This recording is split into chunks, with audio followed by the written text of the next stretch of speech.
Tina Malone swerves jail over photo of James Bulgers killer. Jon Venables Mirror Online. Tearful Tina Malone has been handed an 8-month suspended sentence after admitting she shared an image of Jon Venables as an adult.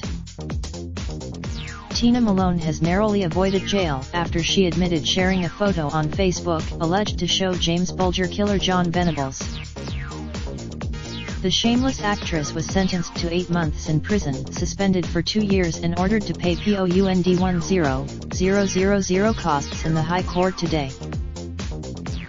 The court heard she was suffering with mental health problems when she shared the post and that she is the main carer for her 5-year-old daughter and elderly mother. Lord Burnett, sitting with Mr. Justice Warby, said, "We have concluded that, although the custody threshold is undoubtedly passed in this case, the personal circumstances and mitigation of this defendant are such that we should impose a suspended committal order. Taking account of everything that we have heard, we order that the defendant be committed to prison for 8 months, but we suspend that order for 2 years. The judge said that, if Malone committed another contempt of court within 2 years, she would be jailed for 8 months, plus any additional sentence she may be given for the further offense. The actress appeared emotional in court this morning when she tearfully admitted she knew James Bulgers killer Venables had a lifelong anonymity order preventing anyone from releasing information about his new identity. She blamed the stress of a mental breakdown and financial problems for breaching the injunction. "I was diagnosed with bipolar disorder when I was 28, although it was called manic depression then. I have felt like last year or the last 2 years was the worst 2 years of my life. And so yes, the court heard the post was originally made by another user and Malone shared it onto her own profile. She said, within a few days I had a phone call off a journalist who said to me, 'Do you know what you have done is illegal?' And I was like, 'What?' And I was talking to him, stupidly and naively, and then it went in all the papers. I apologize, I was on a lot of antidepressants, I had a breakdown in the January. This was a few weeks. This journalist spoke to me and I was probably quite irritated and annoyed that he had rung me to tell me." Adam Speaker, for the Attorney General Geoffrey Cox, said the AG alleges breaches made by Ms. Malone. The injunction, which was made to prevent publication of anything identifying the identity or purported identity of Jon Venables, one of the 2 murderers of James Bulgers in 1993. The role of the AG is to bring these proceedings in the public interest. On or about February 27, 2018, the respondent shared a post. In it, the respondent referred to the new name in the text of the post and included a recent photograph of him and purported to identify Jon Venables by naming him and included a photograph of his purported new fiancée.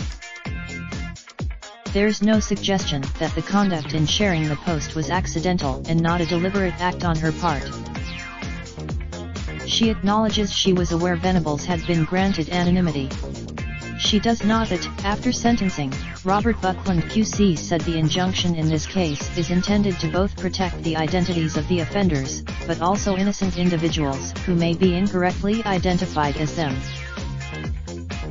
Posting this material online is a very serious matter and can result in a prison sentence. I would urge everyone to think carefully about whether their social media posts could breach the order or amount to any other type of contempt of court. The Against the World order was handed down by the High Court in 2001, protecting Venables and his fellow child killer Robert Thompson from having their new identities made public for the rest of their lives. They have been living anonymously with new identities since being released from a life sentence for the kidnap, torture, and murder of James in 1993. At the start of the hearing, Tina looked nervous as she sat behind her lawyers in court at the Royal Courts of Justice to give evidence. She appeared shaky and tearful as she swore an oath on the Bible before admitting to knowing there was an injunction in place and knowingly breaching it. Malone told the court she was living in Liverpool at the time of James' murder and knew his killers had been given anonymity when they were released. Malone had shared the picture, purportedly of Venables, in February 2018 to her followers. When warned she could face contempt of court proceedings, the actress told the Daily Star, "I didn't have a clue it was illegal. What are you going to do, prosecute me for posting a picture? I didn't realize." She also told the Daily Star on Sunday in March 2018, "Well, you know what, do the crime, do the time. How many times are we going to put a child killer, or a pedophile or a rapist in prison for them to come out and re-offend? You commit that heinous a crime, you don't deserve a second chance. How do we not get? I am a devout Catholic, but the Bible says an eye for an eye, a tooth for a tooth." Malone has served as an ambassador for the James Bulgers Memorial Trust and previously said she was friends with little James' mum Denise Fergus. Two people narrowly avoided jail in January for posting information online said to be about Venables. Richard McKeague, 28, and Natalie Barker, 36, were given suspended prison sentences at the High Court after they admitted publishing information online that supposedly showed Venables as an adult. Raindrop, drop top smoking, no cooking the hot pot. Fucking on your bitch, yeah, that. Looking up, open the park pot.